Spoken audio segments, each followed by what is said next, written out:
Hello, my name is Marta Baraniak and I am an academic teacher at University of Łódź. I am also a team member of the ARIEES project, and this webinar focuses on the ethics in online education. I hope you will enjoy this webinar and get involved in the valuable and unique ARIEES certification process. And so let's go. Uh,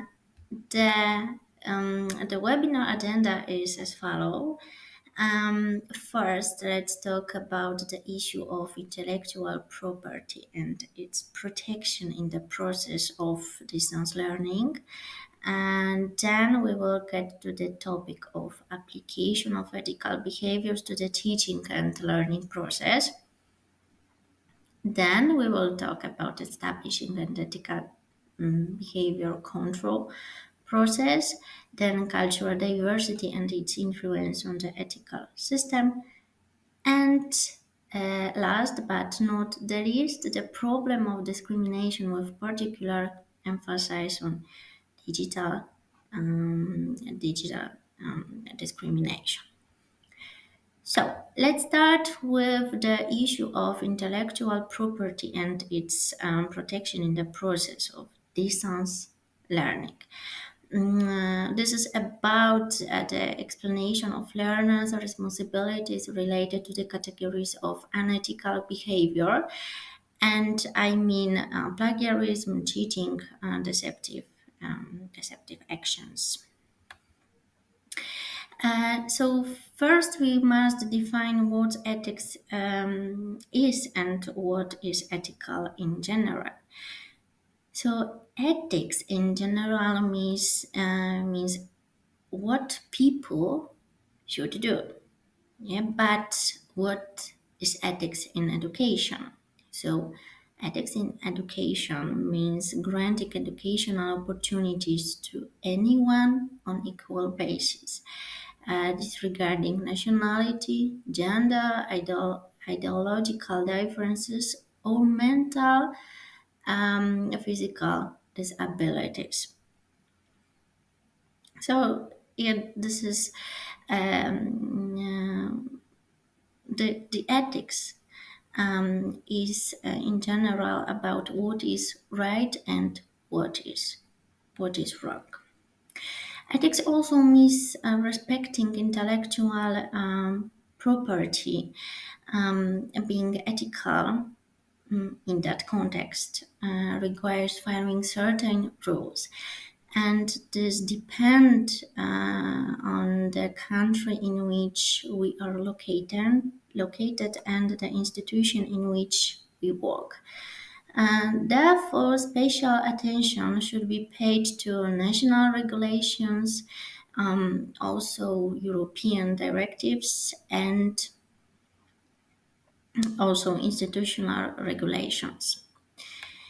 Uh, as for institutional documents, they should contain detailed provisions on ethical and unethical behavior, especially hacking attempt on the institutional computer and using the institution's resources for personal gain, including plagiarism, of course. Then also sending threatening messages, especially emails, posting confidential materials outside the institution, and forwarding messages without permissions. And ethical behavior should be taught in school. And that is why high school students should be made aware of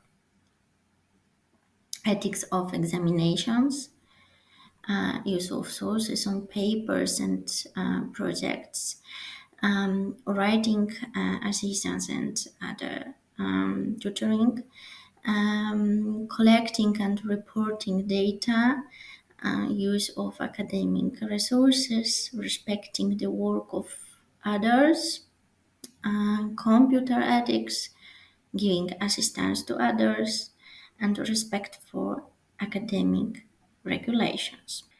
Now let's move on to the point about application of ethical behaviors to the teaching and learning process.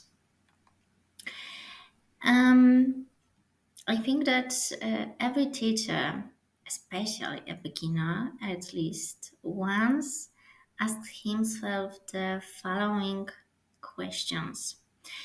How should learners behave during classes? Can they eat? Can they drink? Can they use smartphones or other electronic device? What language should they use? All these questions concern the behavior of students during our traditional and online classes because the most important thing is that the teacher and students feel comfortable during the classes. Therefore, clear rules for participation in our classes should be created. Referring to online classes, netiquette is the most appropriate. The basic principles that should be taken into account are as follows.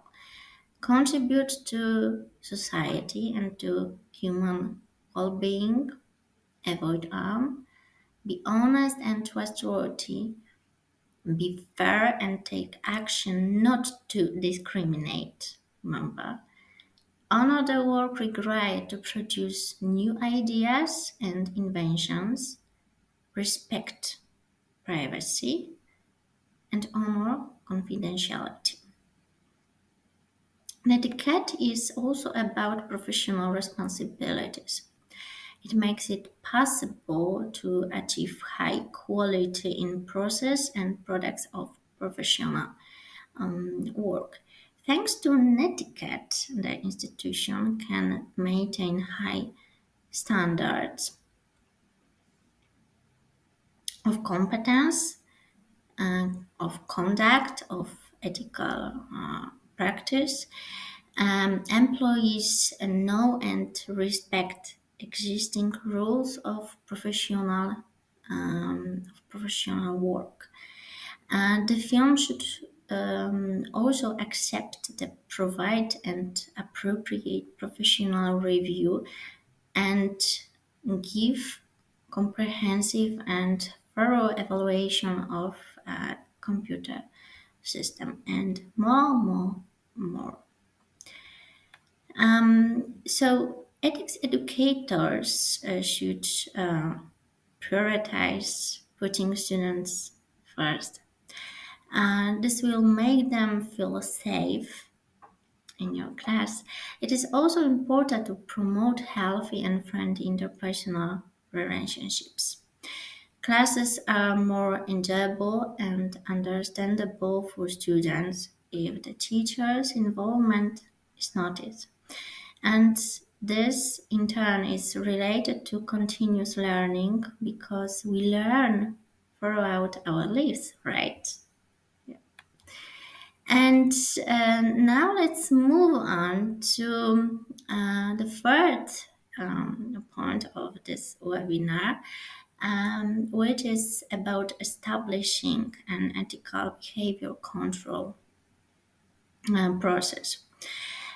So we talked about what ethics is, what rules to implement at work and in the online class, but how to control compliance with these rules. You need to know that there is no single and best method for assessing the implementation of ethical principles. So, what can you do? Let's see. Uh, you can establish clear accountability rules for an ethical culture. This is, of course, not always easy, as there must be some kind of penalty for not following such rules. And of course, everything. Everything depends on you. A much nicer solution is to appreciate and praise ethical behavior, and this will motivate students to repeat them. Yeah? It is important that you respond to your students' ethical concerns every time.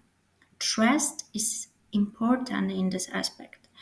If students feel safe in your class, they will be more willing to share their problems with you.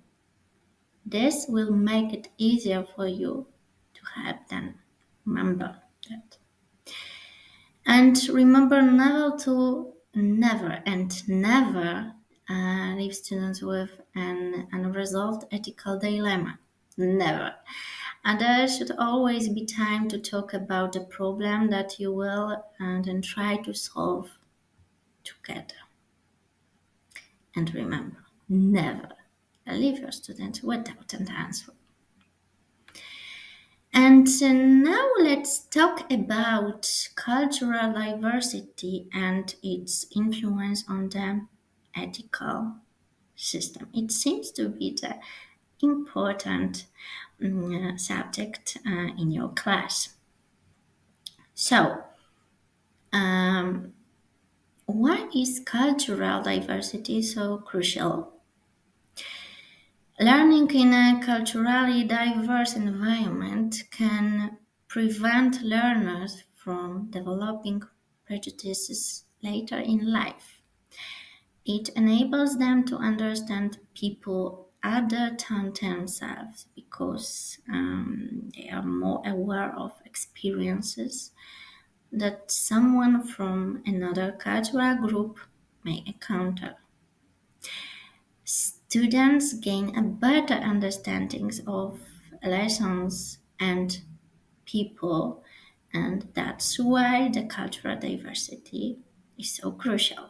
Working with people from different cultures allows you to better understand the topic. It also teaches students how to contribute to a diverse work environment by using their strengths. What else? Exposing students to a variety of opinions, thoughts, and cultural backgrounds helps them build openness later in life.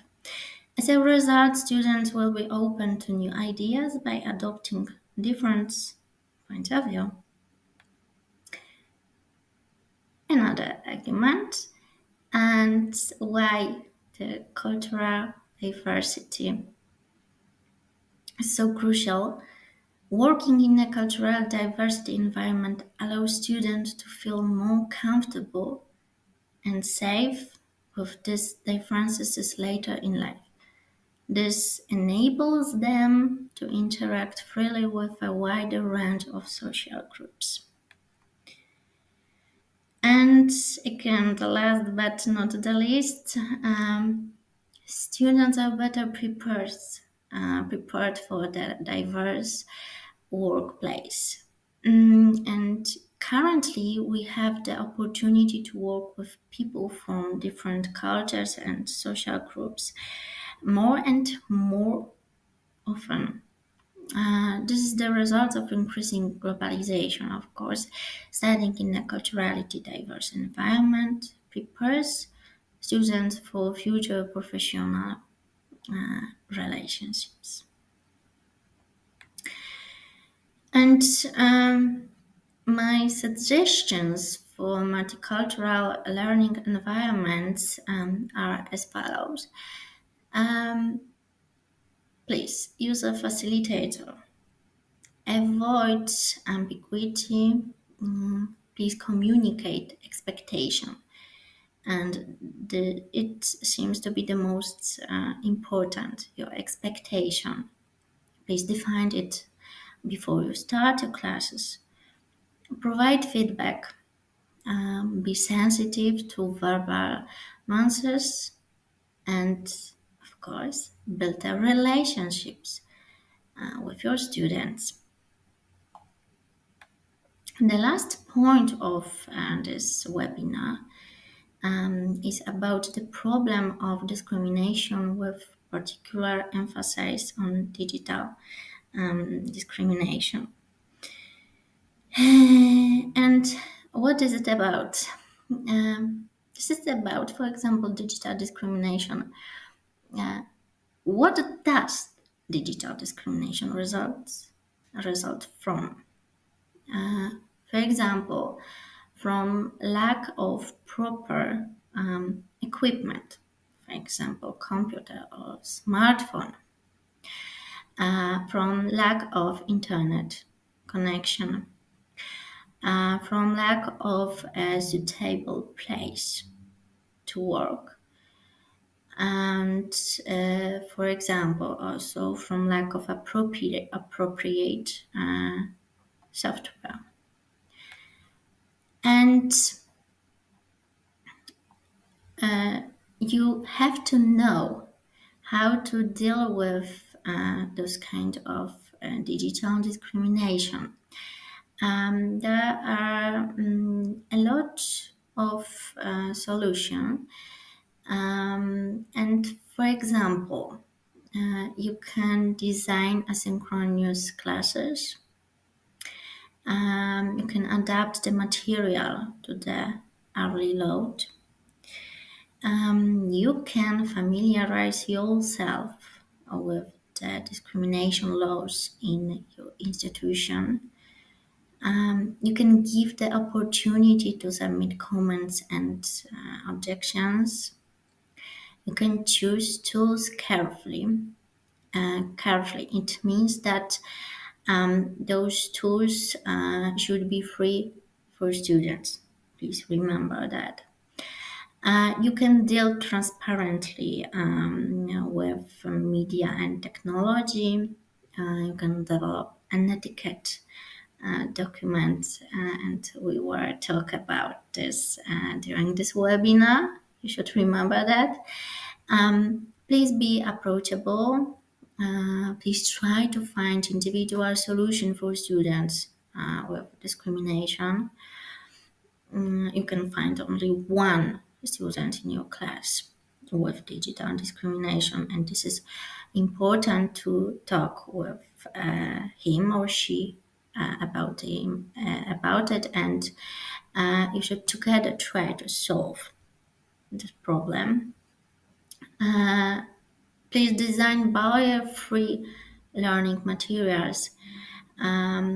Please consider limited space and technological resources, and exchange information and develop solution together. And this is everything what I wanted to say in this webinar. I hope you found out something interesting for you. Thank you for your attention. Bye.